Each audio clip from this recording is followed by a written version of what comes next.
بات سنی جاتی ہے، حکومت انٹیگریٹڈ ہوتی ہے، ایک دوسرے سے مل کر کام ہوتا ہے۔ ہم نے یہ محسوس کیا ہے کہ یہاں جو اہل فن ہیں، اہل ادب ہیں، اہل قلم ہیں، ان کی چندہ حوصلہ افزائی نہیں ہو رہی ہے۔ اس کی کیا وجہ ہے؟ وہ حکومت والے بہتر جان سکتے ہیں، ہو سکتا ہے ان کے پاس فنڈز کی کمی ہو، مختلف صورتیں ہوں۔ بہرصورت اگر یہ اہل قلم کی حوصلہ افزائی کرنا چاہیں تو میں کہتا ہوں کہ ان کا ایک ادنا سا اشارہ بھی کافی ہوتا ہے۔ اگر اس کتاب کی مختلف لائبریریوں میں، سکولوں میں، کالجوں میں اور جو ادارے آپ کے زیر اثر ہیں ان میں یہ کتاب متعارف ہو جائے تو جو ہے ہماری پبلشنگ ایکسٹینشن نیٹ ورک نے جو کاوش کی ہے پبلشر کی حیثیت سے، وہ بھی ریکوپ ہو جائے گا اور صاحب کتاب کی بھی حوصلہ افزائی ہو سکے گی۔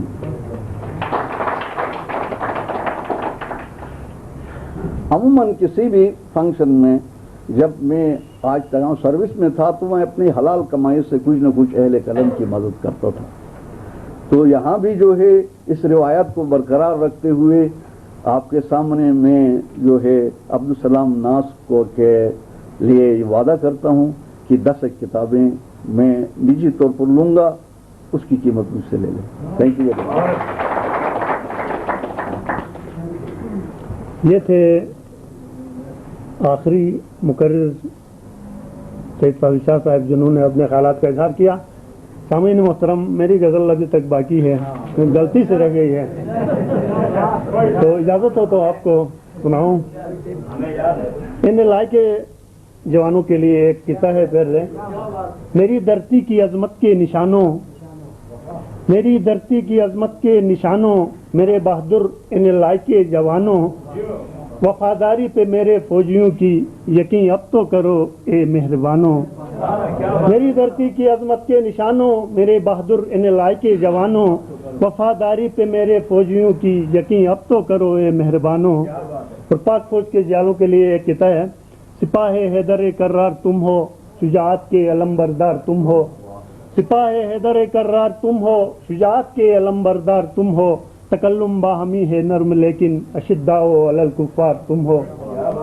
اور ایک چند شعر ہیں اسی کرگل کے حوالے سے۔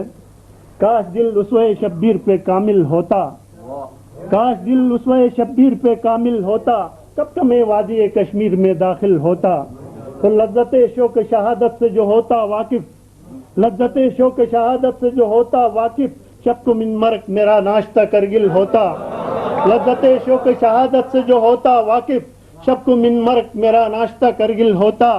ایک ٹھوکر سے میری مانگے ہمالا بھی پناہ، ایک ٹھوکر سے میری مانگے ہمالا بھی پناہ، لخت قدموں سے میرے سینے برزل ہوتا۔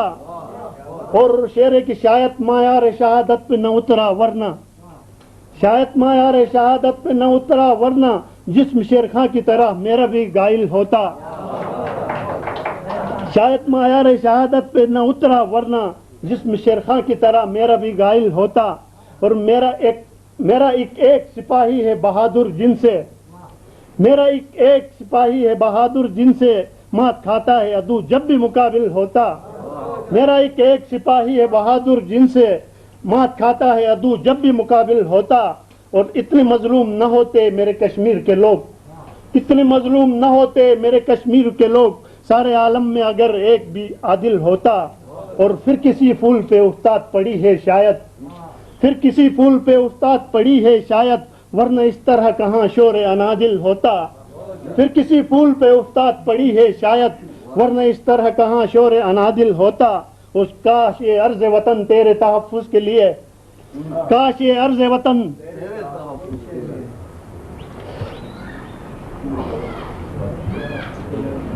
شامل ہوتا، میرا بھی شامل ہوتا، خود میرا بھی تیری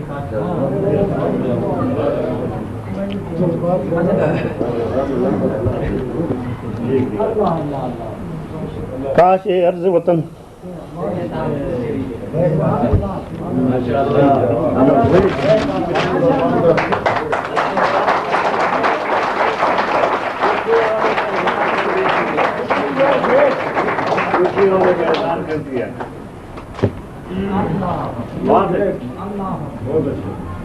قابل تعریف ہے جلسہ. اپنوں پہ نہیں اوروں پہ بھی روتے ہیں.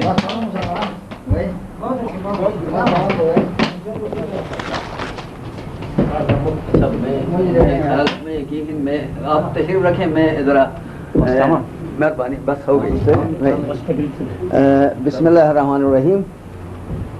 جناب میاں وحید الدین صاحب ڈپٹی کمشنر گلگت, سامعین محترم, اس وقت جو کچھ کہنا تھا جمشید دکھی نے وہ اپنے جذبات کے بہاؤ میں آ کر کہہ نہ سکا, اور یہ بات یقیناً جس نے بھی ٹیلی ویژن کا وہ پروگرام دیکھا ہوگا جس میں معین اختر جیسا فنکار موجود تھا جو اپنے جذبات کے بہاؤ میں آ کر کچھ کہہ نہ سکا تھا, اور وہی لمحہ ہمارے سامنے یہاں پیش آیا. میں سب سے پہلے انہوں نے مجھے ہی دعوت دینی تھی کیونکہ میں میرے محفل ہوں, کہا یہی گیا تھا کہ میں شاہ صاحب کے بعد میں نے آنا ہے اور مہمان خصوصی میرے بعد تشریف لائیں گے. میں سب سے پہلے ایک پہلا ناول لکھنے پر بہتے لہو کے دھارے, پہلا ناول شمال علاقہ جات کا پہلا ناول, نمبر 1 اعزاز. دوسرا اعزاز 16 سال کی عمر میں یہ ناول لکھا گیا. 2 بڑے اعزاز ہیں. تیسرا اعزاز کشروٹ کے لیے ہے. میرے خیال میں کشروٹ کی سرزمین مردم خیز ہے. میں تھوڑا سا اس کے پس منظر کے بارے میں تھوڑی سی باتیں آپ کو پیش کرنا چاہتا ہوں. کشروٹ کی یہ آبادی 1760 میں یہاں آباد ہوئی. 1760 میں 1760 سے لے کر اب تک اس خطے میں آپ کو نامور قلمکار بھی ملے, آپ کو حفاظ بھی ملے, قراء بھی ملے, عالم بھی ملے, تیراک بھی ملے, سیاستدان بھی ملے, مدبر بھی ملے, سفارتکار بھی ملے. سچی بات یہ ہے یہ خطہ جو ہے اس وقت بھی موجودہ وقت میں آپ کو بتانا چاہتا ہوں, شنا زبان کشمیریوں کی زبان نہیں تھی, لیکن شنا کا یہاں ایک اچھا قاعدہ میرے بھائی عبدالخالق تاج کا لکھا ہوا ہے, اور اس کے ساتھ ایک شنا قاعدہ اس وقت مرتب ہو رہا ہے جمشید خان دکھی کے حوالے سے, اور وہ قاعدہ بھی جلد ہی منظر عام پر آئے گا. ہمارے ایک یشکن برادری کے ایک فرد, معزز فرد اور لائق میرے شاگرد ہیں محمد امین ضیاء, انہوں نے بھی, ان کا بھی بڑا اعزاز ہے, انہوں نے ایک شنا قاعدہ اور شنا زبان کی گرامر لکھی ہے, اور وہ بھی, اور اس کے علاوہ انہوں نے سوین و مورو کے حوالے سے کتاب بھی لکھی ہے, اور میرے خیال میں یہ بہت بڑا اعزاز ہے اس وطن کے لیے. یہ ادب کے حوالے سے یہاں کچھ باتیں ہوئی ہیں. ادب کیا ہے؟ ادب زندگی کا آئینہ ہے, ادب زندگی کا عکاس ہے, اور ادب کا موضوع انسان ہے. ادب کا موضوع انسان ہے, اور انسان سے متعلق متعلقات, انسان سے متعلق جو بھی اشیاء شامل ہوں گی وہ ادب کا موضوع ہے. اور اس میں اگر میں یہ کہوں کائنات اور انسان ادب کا موضوع ہے تو غلط نہ ہوگا. کائنات کیا ہے؟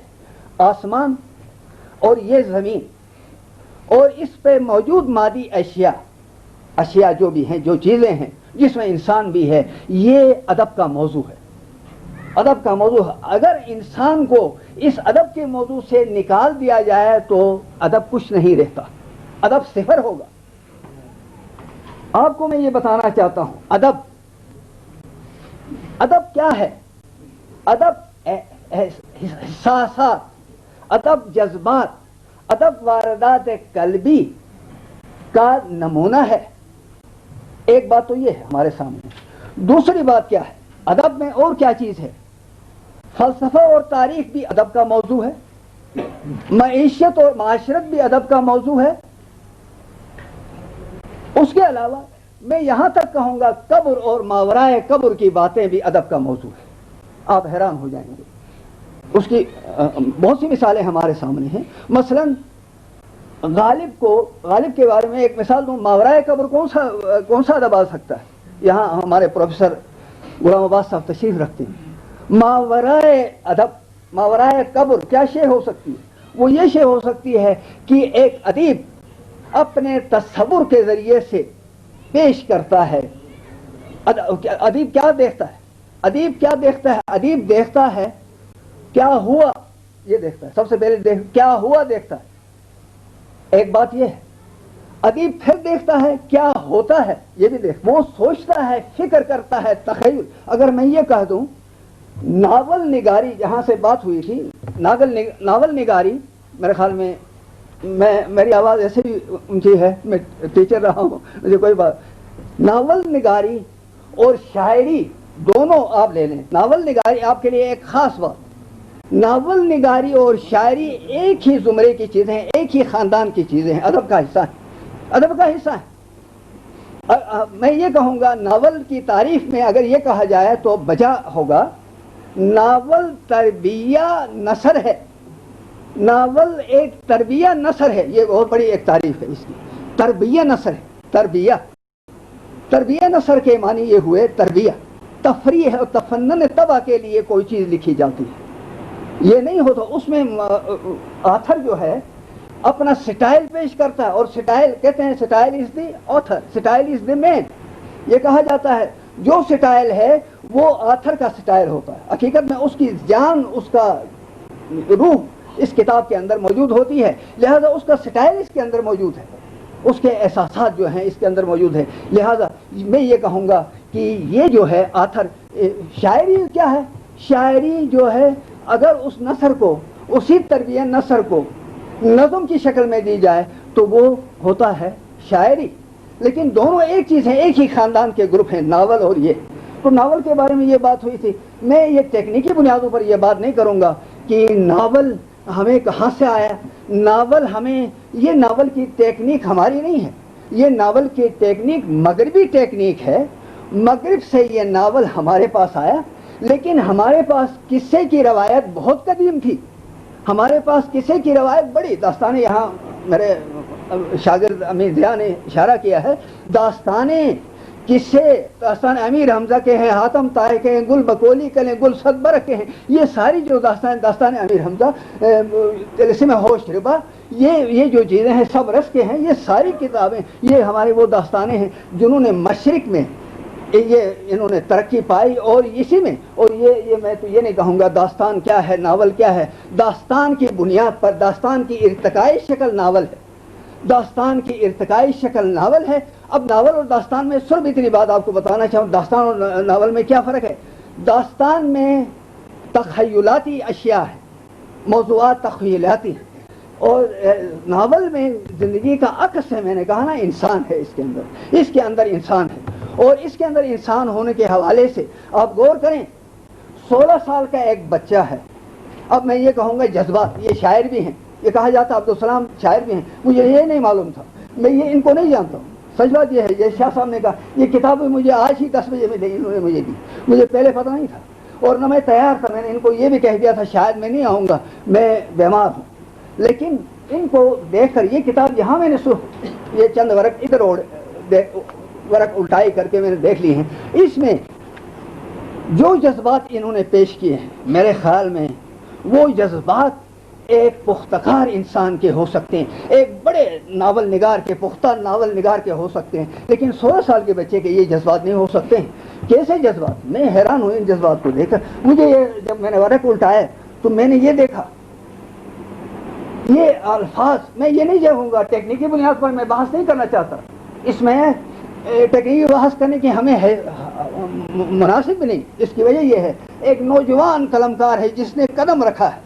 اور پہلی دفعہ قدم رکھا اور غیر معمولی قدم رکھا ہے. میں یہ کہوں گا ان کا قدم غیر معمولی ہے, ایکسٹرا آرڈنری قدم ہے. یہ اس کتاب کا جو قدم ہے میں غیر معمولی سمجھتا ہوں, غیر معمولی قدم ہے. اور پہلا ناول ہونے کے اعزاز کے بعد میرے خیال میں نے ایک مضمون, میں نے ایک مقالہ لکھا تھا اور وہاں ہم نے ہالیڈے ان میں پیش کیا تھا علامہ نصیر الدین صاحب کے اس حوالے سے. وہاں میں نے ایک مقالہ پیش کیا تھا قلمی جو ہمارے ناردرن ایریا کے قلمکار ہیں, ان قلمکار جس نوعیت کے قلمکار ہیں, تاریخ کے قلمکار ہیں, ادب کے قلمکار ہیں, کسی کے شاعری کے کلام, میں نے ہر ایک کا جس نے بھی کوئی کتاب لکھی میں نے نام لکھا اور ذکر کیا اس میں, اور بہت مبسوط میرا مقالہ تھا وہ, اس کے اندر میں نے ذکر کیا تھا. لیکن مجھے ناول کی صنف کوئی نہیں ملی تھی اس تمام میں. سچی بات یہ اس تمام میں, حالانکہ میں نے بہت غور و فکر, میرا بہت ریسرچ ہے اس حوالے سے, لیکن مجھے ایک ناول کی کتاب مجھے نہیں ملی تھی. سچی بات یہ ہے یہ ایک غیر معمولی کامیابی ہے اس صنف کے اندر, اس مجمع کے اندر, ان قلمکاروں کی میں کہوں محفل کے اندر. جیسے رابرٹ سعودی یہ کہتے ہیں, رابرٹ سعودی کا ایک خاص بات ہے. رابرٹ سعودی یہ کہتے ہیں, وہ ان کی ایک انگریزی نظم ہے لیکن مجھے کیونکہ نظم کے خاص مصرے مجھے یاد نہیں ہے, لیکن میں صرف اس کا ترجمہ یہ کہوں گا. رابرٹ سعودی یہ کہتے ہیں جب میں اپنی لائبریری میں جاتا ہوں اور جب میں لائبریری میں داخل ہوتا ہوں تو وہاں پر جو قدیم زمانے کے, وہاں پر فرائڈ بھی ہے, وہاں پر ڈکسن بھی ہے, وہاں پر میں نے دوسرے لوگ بڑے بڑے ان کو میں نے پا لیا ہے, کیٹس بھی ہے وہاں پر. تو وہ یہ کہتا ہے, یہاں ہسبینڈ بھی دیکھا میں نے, ادھر دیکھا. تو وہ کہتا ہے وہ دن آئے گا جس دن میں بھی ان کے ساتھ ہم سفر ہوں گا, میں بھی ان کی محفل میں شامل ہو جاؤں. سچی بات یہ ہے یہ ایک بہت بڑی محفل میں آ گئے ہیں, میں ان کو اس حوالے سے مبارکباد دیتا ہوں. ایک بات جو خاص طور پر خصوصی توجہ کے لائق ہے, وہ احساس جو انہوں نے کیا تھا اس کی میں بات کرنا چاہتا ہوں. وہ ذرا دیکھ لیں, 2-4 سطروں میں ہی انہوں نے جو واضح کیا ہے. کیا کہا انہوں نے, میں حیران ہوں. تیرا میرا رشتہ کیا, لا الہ الا اللہ. پاکستان کا مطلب کیا, لا الہ الا اللہ. لبیک لبیک اللہم لبیک. شہید کی جو موت ہے وہ قوم کی حیات ہے. ہم کیا چاہتے ہیں, آزادی ہے, حق ہمارا آزادی. ہم چھین کے لیں گے آزادی. یہ بوڑھے مانگے آزادی, یہ سچے بچے مانگے آزادی, یہ بہنیں مانگے آزادی, یہ مائیں مانگے آزادی. یہ جذبات میرے خیال میں یہ کسی 16 سال کے بچے کے نہیں ہو سکتی. خدا نے, میں نابغہ روزگار, شاہ صاحب نے یہ لفظ استعمال کیا تھا, نابغہ روزگار. جینیس انگریزی میں کہتے ہیں, جینیس ہماری سائیکالوجی میں ہے. جینیس وہ ہوتا ہے جو 120 درجے اوپر وہ ہوتا ہے سائیکالوجی کے اندر, ہم آئی کیو جس کی ہوتی ہے. تو یہ میرے خیال میں ایک جینیس ہے. خدا نے اس کو ایک ایسا موقع دیا جس کی بنیاد پر انہوں نے یہ کیا. تو میں دھرتی کے حوالے سے یہ بات کرتا ہوں. دھرتی کیا ہے, یہ زمین کیا ہے. زمین کے لیے میں بس ختم کر رہا ہوں. میں زمین کی میں بات کرتا ہوں, وہ یہ ہے. سقراط سے کسی نے کہا, سقراط کو سزا ہو گئی, اس کو سزا دی جانے لگی تھی. اس کے شاگردوں نے کہا ہم آپ کو بچا سکتے ہیں, آپ کو بھگا سکتے ہیں یہاں سے.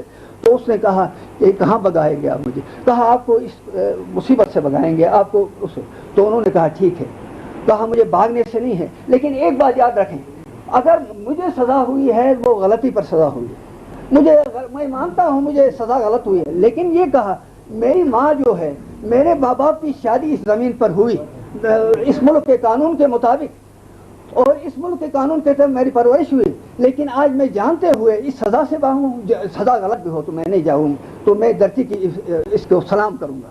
تو اس کا مطلب یہ ہوا دھرتی جو ہے ہمارے لیے بہت ہے. ایک بات کسی نے کہی تھی, دھرتی, جس دھرتی کا ہم رزق کھاتے ہیں, جس دھرتی کا ہم رزق کھاتے ہیں, اس دھرتی کا, اس مٹی کا ہمارے اوپر ایک قرض ہے. انہوں نے بھی اشارہ کیا, ایک قرض ہے, اور وہ قرض قلمکار ادا کر سکتا ہے.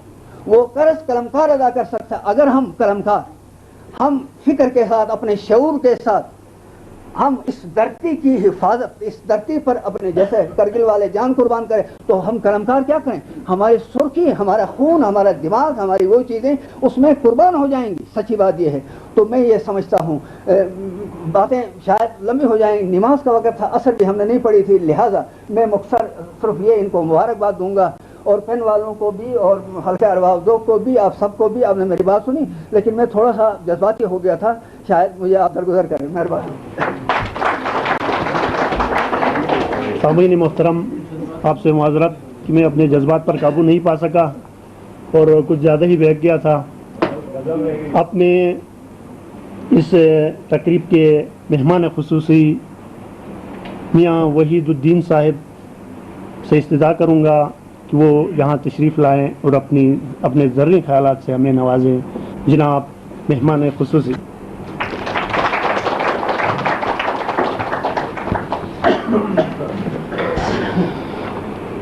بسم اللہ الرحمن الرحیم. محترم خواتین و حضرات، علماء، ادباء، شعراء، سب کی خدمت میں سلام. میں آپ لوگوں کا نہایت ہی مشکور ہوں کہ آپ نے ایک ایسے باسعادت موقع پر مجھے مدعو کیا کہ میں اپنے آپ کو آنرڈ فیل کر رہا ہوں. یہ ایک ایسا موقع ہے کہ ارض شمال کے ایک نوجوان نے پہلی کاوش کے طور پر ایک ایسی چیز کو سامنے لے کر آیا ہے کہ جو شاید ڈاؤن کنٹری کے بڑے بڑے ناول نگار بھی سامنے نہیں لا سکتے تھے. میں عبدالسلام ناز کو مبارکباد پیش کرتا ہوں اور آپ لوگوں کی سمع خراشی نہیں کرنا چاہتا، کیونکہ مجھ سے پہلے بہت سے نقادوں نے بڑی سیر حاصل بحث کی ہے اس کتاب کے ایک ایک چیپٹر پر، ایک ایک لفظ پر. گو کہ میں نے بھی یہ کتاب حرف بحرف پڑھی ہے. بہت اچھا، بہت اچھا.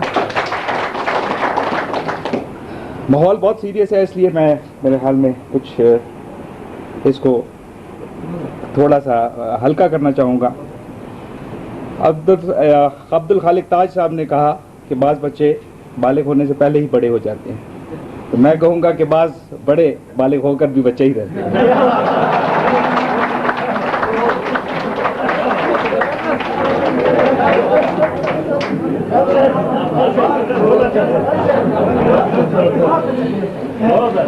اگر یہ ناول مارکہ کارگل کے تناظر میں نہ لکھا جاتا تو شاید میں بھی آج یہ کہتا کہ ہمارے نوجوان ادیب نے بہت سارے جذبات کو، بہت ساری چیزوں کو آئیڈیلائز کر دیا ہے اور صرف وہ چیزیں سامنے لایا ہے کہ وہ جو ایک نوجوان بچہ دیکھنا چاہتا ہے. جیسے کہ آپ نے کہا کہ مصنف بہت ساری چیزیں دیکھنا چاہتا ہے اور یہ سامنے وہ چیزیں لایا کہ جو واقعی دیکھنا چاہتا ہے.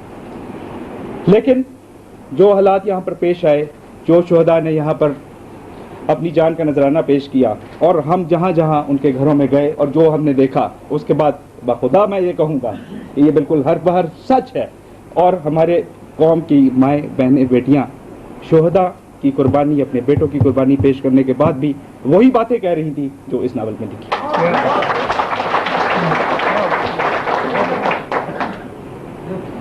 وقت کی کمی کی وجہ سے میں زیادہ لمبی باتوں میں نہیں پڑھوں گا، صرف یہ کہوں گا کہ اہل ادب، شعراء اور ادباء کی ذمہ داریاں ان کے کندھوں پر بہت بھاری ہیں.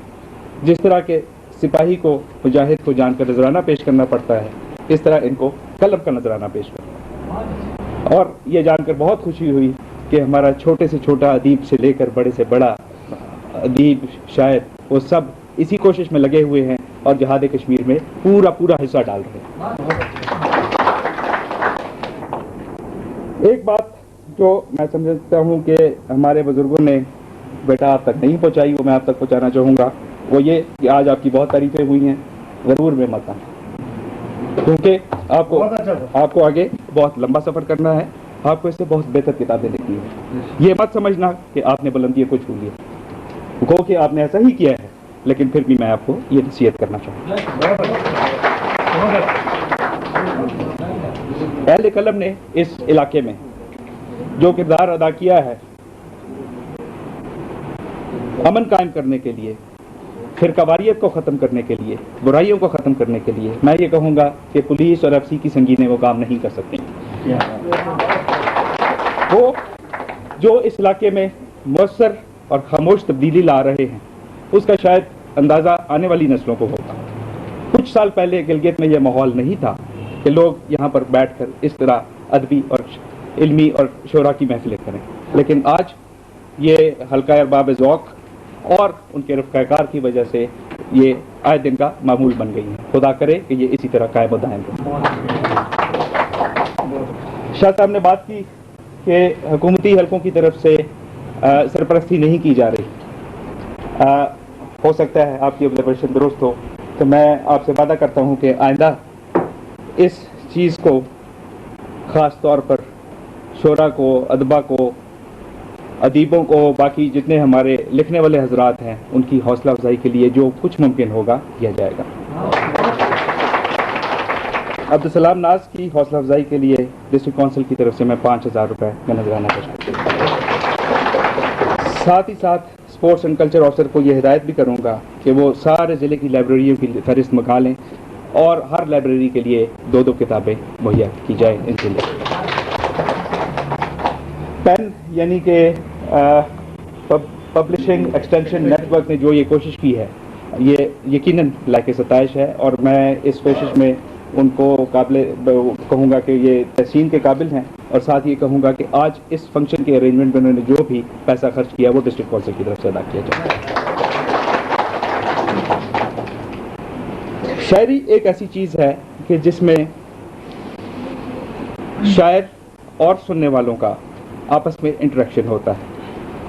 ناول یا دوسری چیزیں کوئی اپنی خوابگاہ کی تنہائی میں پڑھتا ہے، لیکن یہاں پر وہ ببانگ دوہل اپنے جذبات کا اظہار کرتے ہیں، اور یہ یقیناً ایک بہت ہی مؤثر ذریعہ ہے.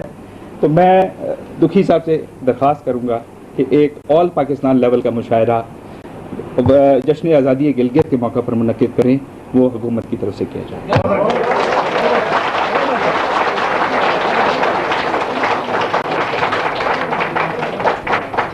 آخر میں ایک بات کہوں گا. امین زیاد صاحب نے کہا کہ اردو شمالی علاقے کے لوگ اردو ہی میں بولتے ہیں. معذرت کے ساتھ اگر پھول کو پھول نہ کہیں.